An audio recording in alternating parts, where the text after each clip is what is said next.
سہنے کا جو تصور ہمارا ہے اس کے لیے لفظ ہے فرض. ویسے تو اس سے آگے ہیں، نوافل ہیں، مستحبات ہیں. فرض اس پر نجات کا دار و مدار ہے. البتہ یہ فرض کیا ہے یہ سمجھ لیجیے. سب سے بڑی بدقسمتی یہ ہے کہ ان کا تصور ہمارا محدود ہو گیا. نماز، روزہ، حج، زکوٰۃ فرض. کوئی کرتا ہو تب بھی جانتا ہے کہ یہ فرض ہے، کوئی نہ کرتا ہو تب بھی جانتا ہے کہ یہ فرض ہے. کوتاہی ہے میری، میں نہیں کر رہا ہوں، ٹھیک ہے تو فرض. ایک فرض جس کا تعلق قانونی اسلام سے نہیں ہے، حقیقی ایمان سے ہے، وہ ہے جہاد فی سبیل اللہ، جس کے بغیر نجات نہیں ہے. اس لیے کہ ایمان کا لازمی تقاضا وہ ہے جہاد فی سبیل اللہ. یہ نہیں کریں گے تو نجات نہیں. ایمان کا تقاضا وہ ہے، حقیقی ایمان کا تقاضا وہ ہے. اسلام کے ارکان یہی ہے، کلمہ شہادت، نماز، روزہ، حج اور زکوٰۃ. یہ اسلام کے ارکان. ایمان کا رکن اعظم، رکن رکین جہاد فی سبیل اللہ. اس کے 3 لیول ہیں. پہلا جہاد نفس کے خلاف، معاشرے کے خلاف، شیطان کے خلاف، تاکہ آپ واقعی اللہ کے بندے بن جائیں، اس کی اطاعت اور عبادت کا حق. یہ پہلا کام. مکمل اطاعت آپ نہیں کر سکتے جب تک کہ باطل نظام آپ کے سر پر ہے. سود کو آپ ختم نہیں کر سکتے. فضا کے اندر موجود ہے جو میرے سانس کے ساتھ میرے اندر کا ہے. چور کا آپ ہاتھ نہیں کاٹ سکتے جب تک کہ وہ نظام قائم نہ ہو. لہذا ہماری بندگی جو ہے، نہ بندگی میری بندگی ہے، ہماری بندگی جزوی ہے. لیکن جس حد تک بھی اللہ کے احکام پر آپ عمل پیرا ہو سکیں اور نہ کریں تو آپ مجرم. جس حکم پر عمل پیرا ہو سکتے ہیں عمل پیرا ہو جائے، اور جو کمی رہ جائے گی اس کا ایک کفارہ ہے جو میں بعد میں بیان کرتا ہوں. پہلا فرض یہ ہے. اسی میں نماز آ گئی، روزے آ گئے، حج آ گئی، زکوٰۃ آ گئی، حرام خوری سے بچنا آ گیا، حلال پر اکتفا کرنا آ گیا. ساری چیزیں آ جائیں. دوسرا فرض ہے دعوت و تبلیغ. اب اسی کی دعوت دو، اسی کی طرف بلاؤ، اپنی اپنی ذہنی سطح کے مطابق. جو انٹلیکچوئل ہے وہ انٹلیکچوئل کو دعوت دے، جو عام پڑھا لکھا آدمی ہے وہ عام پڑھے لکھے آدمی کو دعوت، جو جاہل ہے وہ بھی دعوت دے. وہ لوگوں کے سامنے روئے، بھائیوں میں تو زندگی کما بیٹھا لیکن تمہارے اندر ابھی دم ہے. دین سیکھو اور سکھاؤ، پڑھو اور پڑھاؤ، سمجھو اور سمجھاؤ. خیرکم من تعلم القرآن وعلمہ. اگر یہ آپ نہیں کرتے تو آپ کا ایمان موجود نہیں ہے. اس پر میرے دروس پر پورا منتخب نصاب قرآن مجید کا، جس کے بارہا درس کیے، اپنے پاس سے نہیں کہہ رہا، قرآن سے کہا ہے. میں نے قرآن سے ثابت کیا ہے، ایک ایک لفظ قرآن سے ثابت کیا ہے، قرآن ہی سے بیان کیا ہے. نمبر 3، اس دین کو قائم کرنے کی جدوجہد کرو. یہ سب سے کٹھن، سب سے اونچی منزل ہے. اور یہی کفارہ ہوگا جو تمہاری اپنی عبادت اور اطاعت کے اندر کمی ہے. قائم کرنے کی جد و جہد کرو گے، جان کھپاؤ گے، مال کھپاؤ گے، یہ کفارہ ہو جائے گا اس کا. جیسے آپ نے کوئی قسم کھائی تھی توڑ دی تو کفارہ ہے نا. کسی نے رمضان کا روزہ توڑ دیا تو کفارہ ہے. 60 روزہ متبادل کفارے ہیں. تو یہ جو میرے اندر سوکھ جا رہا ہے اور یہ جو میں ایسے نظام میں رہ رہا ہوں، سانس لے رہا ہوں، جہاں اسلام غالب نہیں ہے، کفر ہے، شرک ہے. وَمَن لَّمْ يَحْكُم بِمَا أَنزَلَ اللَّهُ فَأُولَٰئِكَ هُمُ الْكَافِرُونَ وَمَن لَّمْ يَحْكُم بِمَا أَنزَلَ اللَّهُ فَأُولَٰئِكَ هُمُ الْفَاسِقُونَ أُولَٰئِكَ هُمُ الظَّالِمُونَ. استقامت دین کی جد و جہد فرض ہے، فرض ہے، فرض. کاش کہ میری یہ بات آپ کے دلوں کے نیچے اتر جائے، ورنہ بات وہی ہوگی کہ ہر کسے ظن شد ظن خود شد یار من بس درون من نجست صاحب. یہ جد و جہد کبھی سوچیے تو صحیح تھا. مجھے باولے کتے نے کاٹا تھا، میں نے اپنی میڈیکل پریکٹس چھوڑی تھی بھائی. میں مولوی نہیں تھا کہ درس قرآن میرا کام ہو. یہ ایک تحریک تھی، اس کے مقاصد تھے. اس کا ذریعہ یہ تھا قرآن کے ذریعے ایمان پیدا کرو تاکہ ایمان کے ذریعے سے جہاد پیدا ہو. اس کے لیے زندگی کمائی. اب اس کی جو شرائط ہے اقامت دین کی جدوجہد کی، اس میں سے پہلی شرط جماعت. یہ کام اکیلے نہیں ہو سکتا. خود اپنی اصلاح اکیلے ہو سکتی ہے، اگرچہ تو آپ کو ماحول اچھا مل جائے تو آسانی ہو جائے گی، لیکن اکیلے بھی ہو سکتی ہے. دعوت، تبلیغ، تعلیم یہ انفرادی طور پر بھی ہو سکتی ہے. حضرت نوح انفرادی طور پر 900 برس تک دعوت دیتے رہے، اور اس کے لیے ادارے بھی قائم ہو سکتے ہیں، انجمنیں قائم ہو سکتی ہیں، فاؤنڈیشنز قائم ہو سکتے ہیں، پبلشنگ ہاؤسز قائم ہو سکتے ہیں، سم و بسر کے نظام قائم ہو سکتے ہیں. ٹھیک ہے، ادارے، انسٹیٹیوشنز، انجمنیں، ایسوسیشنز. لیکن اس تیسرے لیول پر آ کر جماعت، لا اسلام الا بالجماعت، مردوں اور عورتوں دونوں کے لیے.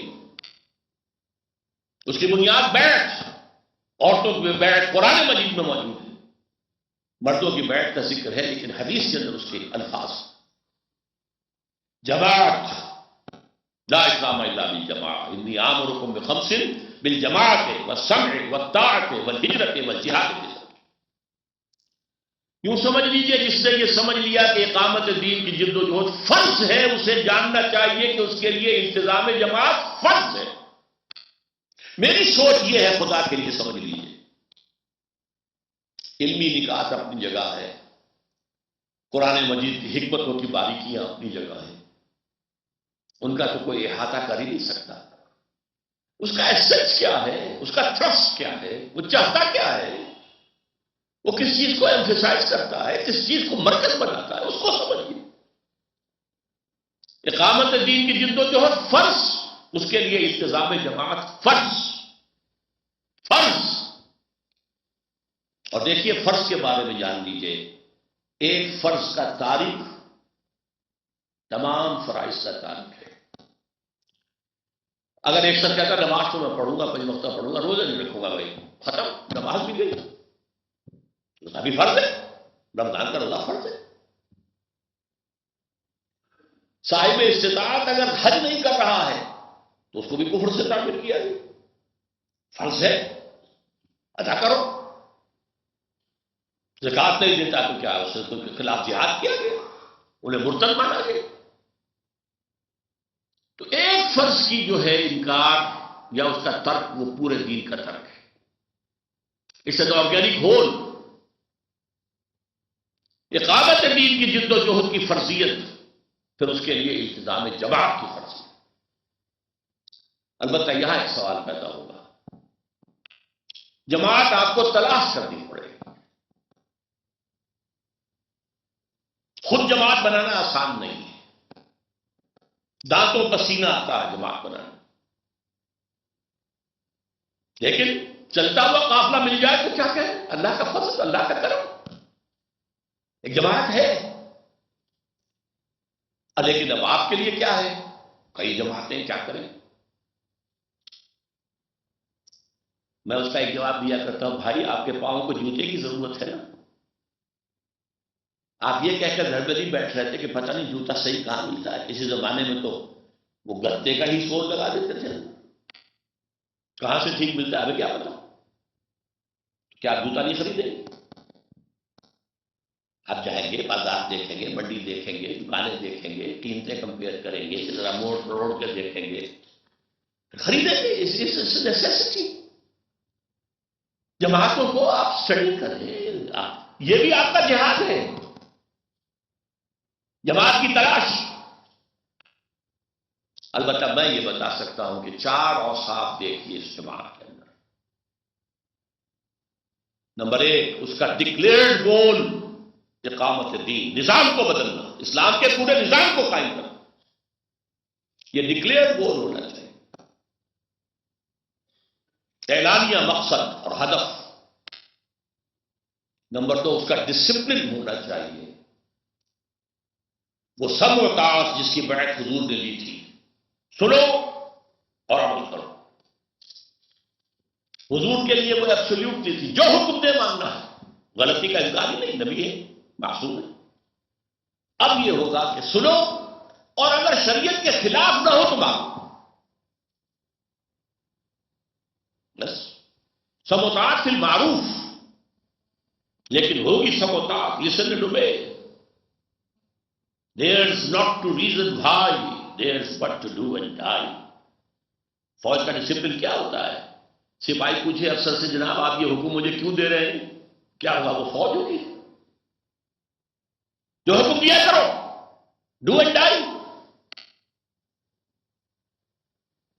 یہ جماعت اس نظم کے ساتھ، اور اس نظم کے لیے بنیاد بیعت، دنیاوی تری تنظیمیں، ایسوسیشنز، پولیٹیکل آرگنائزیشنز، اور 4 آنے کی ممبری والی تنظیمیں، سیاسی تنظیمیں کچھ اور ہوتی ہیں، فلاحی تنظیمیں کچھ اور ہوتی ہیں، محض تبلیغی تنظیم کچھ اور ہوتی ہے۔ نہیں، یہ حزب اللہ کی بنیاد بیعت سمع و طاعت فی المعروف۔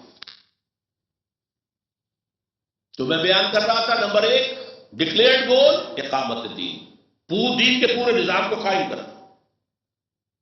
نمبر 2 ڈسپلن، سمع و طاعت۔ نمبر 3 ان سے پوچھئے کہ آپ کی میتھوڈالوجی کیا ہے، کس طریقے سے آپ دین قائم کرنا چاہتے ہیں؟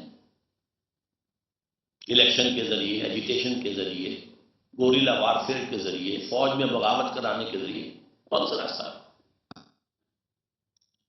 اگر آپ کا راستہ حضور کی سیرت سے ماخوذ نہیں ہے تو منزل تک پہنچنے کا کوئی امکان ہے ہی نہیں، یو ول بی لاسٹ۔ یہ کام تمام انبیاء اور رسول کی تاریخ میں صرف حضور کے دست مبارک سے ہوا، صرف۔ اب بھی ہونا ہے، جس کی خبر میں آپ کو دے چکا ہوں، پوری دنیا پر ہونا ہے، کہیں سے شروع ہوگا پھر پوری دنیا تک پھیلے گا۔ یہ دی ہوئی خبریں ہیں محمد رسول اللہ کی، وہ صادق المصدوق، وہ سچے ہیں، ان کی سچائی پر اللہ گواہ ہے، پوری کائنات گواہ ہے، نوع انسانی گواہ ہے۔ تو ہونا ہے، لیکن ہوگا اسی طریقے سے۔ لا يصلح آخر هذه الامه الا بما صلح به اولها۔ اس امت کا آغاز حضور اور خلافت راشدہ، اس کا اختتام پھر آئے گا جبکہ پوری دنیا پر اللہ کا دین اور خلافت کا نظام آئے گا۔ یہ اول ہے، وہ آخر ہے، درمیان میں جو کچھ ہے وہ میں نے چھوڑ دیا تھا آج کی گفتگو سے۔ لیکن جس طریقے سے، جس عمل سے، جس طریقے کار سے وہ پہلے منزل سر ہوئی تھی، اسی سے ہوگی۔ مانگے تانگے کے مستعار، ادھر سے مانگ لیا، ادھر سے سیکھ لیا، ادھر سے لے لیا، ادھر سے لے لیا، اس سے یہ کام نہیں ہوگا، چاہے خلوص کی انتہا ہو۔ خلوص اپنی جگہ ہے، خلوص کا اجر آخرت میں ملے گا، لیکن اگر طریق محمدی اور طریقہ کار اور منہج محمدی اگر اختیار نہیں کیا ہے تو کامیاب نہیں ہو گیا۔ اس کے لیے میری کتاب خدا کے لیے پڑھیے، منہج انقلاب نبوی، برا صاحب صلاۃ والسلام، اور چھوٹی سی ایک کتاب بھی ہے، اس کا خلاصہ رسول انقلاب کا طریقہ انقلاب۔ رسول انقلاب ایک ہی ہے تمام رسولوں میں، جن کے ہاتھوں انقلاب آیا، پوری دنیا مانتی ہے، ترین انقلاب آیا۔ میں تو ایک جملہ نقل کیا کرتا ہوں برنارڈ شاہ کا، نے گاندھی کے بارے میں کہا تھا، ہی is a saint among politicians. سیاست دانوں میں تو وہ لگتا ہے کوئی مہاتما ہے، کوئی روحانی آدمی ہے، سینٹ ہے، سادھو ہے۔ He is a saint among politicians and a politician among saints. ان کے اندر وہ پولیٹیشن ہے۔ تو میرا یہ جملہ ہے، میں اس ڈر سے کے ساتھ معذرت کرتے ہوئے، اللہ سے معافی چاہتے ہوئے کہہ رہا ہوں، حضور کی شان شایان یہ بات نہیں بنتی ہے، لیکن یہ سمجھانے کے لیے کہہ رہا ہوں۔ He was a revolutionary amongst the prophets. And a prophet among the revolutionaries. تاریخ انسانی میں جتنے انقلاب آئے ہیں اس سے سب سے بڑا انقلاب محمد نے برپا کیا. اور تاریخ انسانی میں جتنے نبی اور رسول آئے ان میں سب سے بڑے نبی اور رسول محمد صلی اللہ علیہ وسلم. تو منہج انقلاب نبوی. چوتھی چیز، جو بھی جماعت ہے جس کے بارے میں آپ سوچ رہے ہیں اس کی قیادت کے قریب جا کر دیکھیے. دیکھیے نہیں، سونگیے.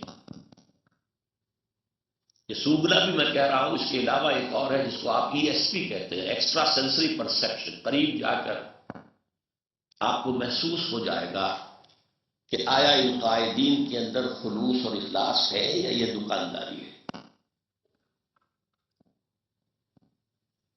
لیکن اس میں میں نے کہا قائدین کے پاس، اس لیے کہ پیچھے چلنے والوں میں ہر طرح کے لوگ ہوتے ہیں.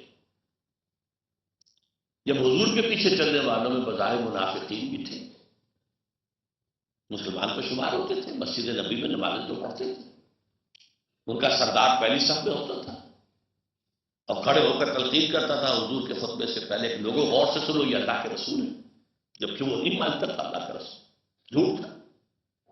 اذا جاءك المنافقون قالوا نشهد انك لرسول الله والله يعلم انك لرسوله والله يشهد ان المنافقين لكاذبون.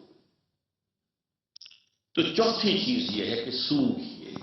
یہ چار چیزیں اگر کسی جماعت میں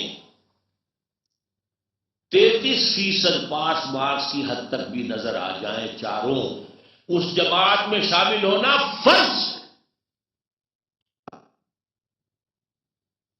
میں فرض کے لفظ کی تکرار کر رہا ہوں خدا کے لیے، with all emphasis at my command. جو میں بات کہہ رہا ہوں یہ میرا الوداعی خطاب ہے، میرا تحفہ ہے جو میں دے رہا ہوں. مختصر الفاظ میں وہ باتیں کہہ رہا ہوں جو میری بڑی بڑی کتابوں میں لکھی ہوئی، جو 2-2 ڈھائی گھنٹے کی تقریروں میں ایک ایک موضوع پر بات ہوئی ہے. میں نے آج سب کو ان کو جمع کیا. بہرحال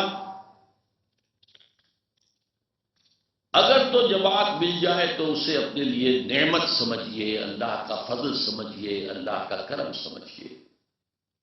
یہ الفاظ میں نے 1954 کے آخر میں جماعت اسلامی کی رکنیت کی درخواست دیتے ہوئے لکھی تھی کہ میں جماعت اسلامی کے وجود کو اپنے لیے ایک بہت بڑی نعمت سمجھتا ہوں کہ قافلہ چل رہا ہے جس میں میں شامل ہو کر اپنے دینی فرائض بشمول اقامت دین کی جد و جہد کے اس کی ادائیگی کر سکتا. نہ ہوتی تو خود کو جماعت بنانا آسان کام نہیں. لیکن میں آخری بات کہہ دوں، فرض کیجئے کہ آپ ان چار چیزوں کے حوالے سے ساری جماعتوں کو ریجیکٹ کر دیں. جماعت اسلامی میں یہ خرابی، تنظیم اسلامی میں یہ خرابی، JUI میں یہ خرابی، JUP میں یہ خرابی، تبلیغی جماعت میں یہ خرابی، فلاں میں یہ شارٹ کٹ، فلاں میں یہ تقسیم. تو اب آپ پر لازم ہے کہ آپ کھڑے ہوں، جماعت بنائیں. فرض کیجیے آپ کی طرف ایک آدمی آتا، کوئی بات نہیں، ایک اکیلا 2 جماعت، ایک امام ایک مقتدی جماعت کا آپ کو ثواب مل جائے گا. نبی بھی ایسے گزرے، ان کے ساتھ کوئی نہیں آیا، کوئی پرواہ نہیں. کیا جب کہ اللہ تعالیٰ آپ کی طرف لوگوں کا رجوع کر دے، لوگ آ جائیں. لیکن جماعت کے بعد اسلام نہیں، لا اسلام الا بالجماعت. اور بیعت کے لیے آیا، من ماتا ولیس فی عنقہ بیعۃ فقد مات میتۃ جاہلیہ. جو مسلمان مرا اس حال میں کہ اس کی گردن میں بیعت کا قلادہ نہیں تھا، وہ جاہلیت کی موت مرا، اسلام کی موت نہیں مرا. اس اعتبار سے پھر آدمی خود کھڑا ہو. بہرحال یہ چیزیں ہیں ان کے لیے دمادم زن، دمادم زن، دمادم زن، بانشہ درویشی درساز و دمادم زن. اب یہ کہ اگر آپ کی کوششوں کو کچھ کامیابی نظر آ رہی ہو، اللہ کا فضل سمجھیے. یہ آپ کی طاقت اور صلاحیت کا نتیجہ نہیں ہے، کہ اللہ کی توفیق. نہیں آئے کوئی پرواہ نہیں، قطعاً کوئی پرواہ نہیں، قطعاً کوئی پرواہ نہیں. اگر آپ لگے رہے تو دنیا میں کوئی تبدیلی آئے نہ آئے، آپ کی عاقبت سنور جائے. آپ اللہ کے ہاں جا کے سرخرو ہو بشرطے کہ اپنا سب کچھ لا کر ڈال دیا ہو بازار، محض انگلی کٹا کر جو ہے شہید نہ بن جائے، محض کسی جماعت کا فارم پر کر کے نہ سمجھے کہ بس پہنچ گئے، وہ تو انٹری ہے۔ اب اس کے بعد آپ نے اس میں کتنی بے عزت ڈالی ہے، کتنا وقت صرف کیا ہے، کتنا اپنا خون جلایا ہے، کتنی اپنی نیندیں حرام کی ہے، کتنا اپنا پیسہ لگائی ہے، تو اللہ جانتا، کتنی اپنی اولاد کو اس کام کے لیے تیار کیا۔ اس کے اعتبار سے مدارج ہوں گے، مراتب ہوں گے، اونچے سے اونچے مراتب، اونچے سے اونچے۔ بہرحال یہ ہے ہماری کامیابی۔ اولئک هم المفلحون، اولئک هم الراشدون۔ ابھی ہم نے پڑھا تھا فمن زحزح عن النار وادخل الجنہ فقد فاز اولئک هم الفائزون۔ اس کا کوئی تعلق اس سے نہیں ہے دنیا میں قائم ہو یا نہ ہو۔ اگر کجرو ہے انجم آسما تیرا یا میرا، یہ سارا معاملہ اللہ کا ہے، اس کی حکمت۔ ابراہیم کے ہاتھ میں نہیں ہوا، خلیل اللہ ہے، امام الناس ہے، ابو الانبیاء ہے، انقلاب تو نہیں آیا۔ موسیٰ کے ہاتھ میں نہیں ہوا، جن کے ذکر پر 1/13 قرآن، 550 آیتیں قرآن کی حضرت موسیٰ کے ذکر پر ہے۔ چلے گئے دنیا سے خالی ہاتھ، خالی ہاتھ اس معنی میں۔ حالانکہ اگر اس وقت ان کی قوم جو ہے انکار نہ کرتی، جنگ کرتے، تو اسی وقت اسلامی ریاست قائم ہو جاتی، لیکن انکار کیا تو 40 برس کے لیے ارض مقدس حرام یتیمون فی الارض۔ بہرحال یہ کام ہوا ہے۔ سید المرسلین، آخر الانبیاء، خاتم النبیین، محمد الرسول اللہ صلی اللہ علیہ وسلم، ہمارے لیے بھی نجات کا یہ راستہ کھلا ہوا ہے، اس میں کوئی رکاوٹ نہیں۔ محنت چاہیے، ڈٹرمنیشن چاہیے، عزم مصمم چاہیے، باقی ذات راہ اللہ فراہم کرے گا۔ اور آخرت کی کامیابی فہو المطلوب الاصلی، اصل میں ہمارا مقصود و مطلوب وہی ہے۔ تنظیم اور جماعت کا ذکر آیا ہے تو میں چاہتا ہوں کہ کچھ تھوڑا سا اپنی تنظیمی داستان بھی آپ کے سامنے رکھ دوں۔ وہ جو کہتے ہیں ایک مصرع اگرچہ اچھا نہیں ہے، لیکن یہ کہ بہرحال اس وقت میرے مفہوم کو ادا کرنے میں ممد ہے، کہ میرا مزاج لڑکپن سے عاشقانہ تھا، اجتماعیت کو مل جل کر کام کرنے کی میرے اندر شروع سے جو ہے وہ ایک خواہش رہتی تھی۔ ہائی اسکول کی ابتدائی کلاسز میں بھی میں اپنا کوئی نہ کوئی حلقہ احباب بناتا تھا، ان کے ہفتے وار اجتماع کرتا تھا، اس میں کچھ چھوٹی چھوٹی تقریریں جو ہیں وہ اور بھی میں بھی کرتا تھا۔ پھر چونکہ میں سمجھا جاتا تھا زیادہ ہوشیار اور زیادہ ذہین اور زیادہ اچھا جو ہے طالب علم، تو میں انہیں کچھ مدد بھی کرتا تھا ان کی تعلیم کے اندر بغیر کسی معاوضے کے۔ پھر میں لائبریریاں بنا لیتا تھا، اس سے کتابیں ایشو کرتا تھا وغیرہ وغیرہ۔ ہائی اسکول کے آخری 2 سالوں میں بہت ایکٹیو رہا میں، اور مسلم اسٹوڈنٹس فیڈریشن جو مسلم لیگ کا اسٹوڈنٹ ونگ تھا، اس میں میں نے بہت بھرپور کام کیا، فعال طریقے پر۔ ضلع حصار کی فیڈریشن کا میں جنرل سیکریٹری تھا، اور میرا دورہ رہتا تھا، ہانسی جا رہا ہوں، سرسے جا رہا ہوں، مختلف مقامات پر جا کر آرگنائز کام کرتا تھا۔ 1947 میں پاکستان آ گئے اور میٹرک بھی میں نے کر لیا، کالج کی زندگی شروع ہوئی۔ تو یہ جو میری نوجوانی کے 10 برس ہیں وہ میں نے پورے فعال طریقے پر، بہت فعال طریقے پر، پورے نظم کی پابندی کے ساتھ اور اپنی تمام تر صلاحیتوں کو بروئے کار لاتے ہوئے تحریک جماعت اسلامی کی نظر کی۔ 7 سال اسلامی جمعیت طلبہ میں اور پھر 3 سال جماعت اسلامی۔ جماعت اسلامی سے جب مجھے مایوسی ہوئی، اس کی میں اب داستان میں نہیں جانا چاہتا، میری یہ داستان جو ہے 2 کتابوں میں لکھی ہوئی موجود ہے۔ تحریک جماعت اسلامی ایک تحقیقی مطالعہ ہے، یہ تو تجزیہ ہے جماعت اسلامی کیا تھی، کیوں بنی تھی، کیسے بنی تھی، کب تک اس نہج پر چلی، پھر کب بدلی، کیوں بدلی، اور اس بدلی اور تبدیلی کی نوعیت کیا تھی۔